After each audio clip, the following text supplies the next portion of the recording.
আমরা বাংলাদেশে নতুন করে তালমাতাল একটি রাজনীতি দেখছি। আপনারা জানেন যে গণহত্যাকারী শেখ হাসিনা জঙ্গির প্রধান পৃষ্ঠপোষক রোহিঙ্গা শেখ হাসিনা ভারতে আশ্রয় নিয়ে বাংলাদেশ অরাজকতা করার চেষ্টা করছে। মোদি বুঝতে পারছেন না এই রোহিঙ্গা একদিন মোদির বিষ পোড়া হবে। সারা বিশ্ব যখন এই রোহিঙ্গা হাসিনাকে আশ্রয় প্রশ্রয় দিল না, কিন্তু মোদির প্রেমিক মোদি তাকে আশ্রয় প্রশ্রয় দিয়ে বাংলাদেশ অরাজকতা করার চেষ্টা করছে।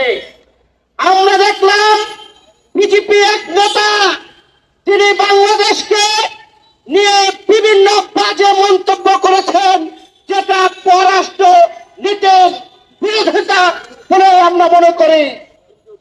আমরা ভেবেছিলাম ভারত বাংলাদেশের জনগণের সাথে বন্ধুত্ব করবে, কিন্তু ভারতে যে সরকারটি আছে তারা শেখ হাসিনার সাথে বন্ধুত্ব করে বাংলাদেশের মানুষকে তারা শত্রু বানিয়েছে।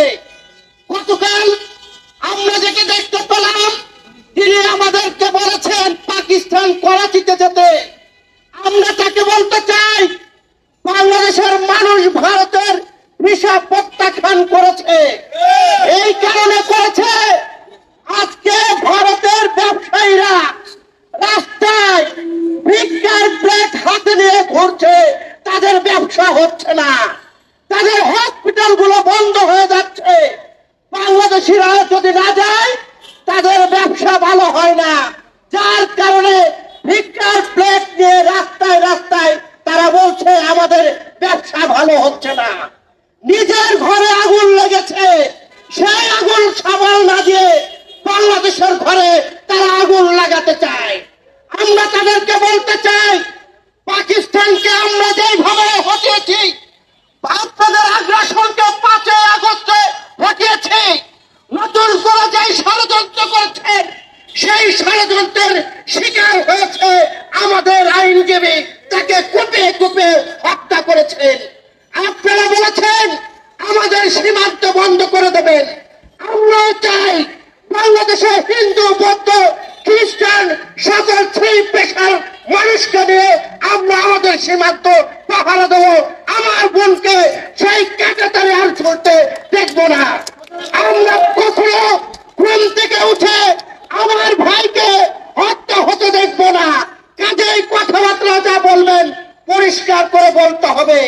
বাংলাদেশ নিয়ে ষড়যন্ত্র করবেন এই রোহিঙ্গা হাসিনাকে নিয়ে, আর এই রোহিঙ্গা হাসিনা বাংলাদেশে অডিও বার্তা দিয়ে বাংলাদেশে বিশৃঙ্খলা করার চেষ্টা করবে, আর বাংলাদেশের মানুষ হাতে চুরি পড়ে থাকবে, তা হবে না ইনশাআল্লাহ।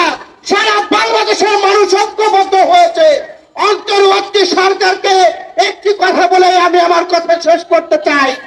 অন্তর্বর্তী সরকারে যারা আছেন তাদের বুঝতে হবে আপনাদের ডানে এবং বামে ভারতের পেতাত্তা এবং আওয়ামী লীগের পেতাত্তারা ঘুরে বেড়াচ্ছে। আপনারা যদি কঠোর না হন তাহলে বাংলাদেশে ওরা অরাজকতা করার চেষ্টা করবে। আপনারা যদি ব্যর্থ হন আমাদেরকে বলুন, এদেশের আপামর জনগণ আপনাদের সাথে দিয়ে ওদেরকে আমরা রুখে দিতে চাই। ইনশাআল্লাহ এই ঐক্যবদ্ধ হতে হবে, কেউ আমাদেরকে বিপদগামী করতে পারবে না। সকল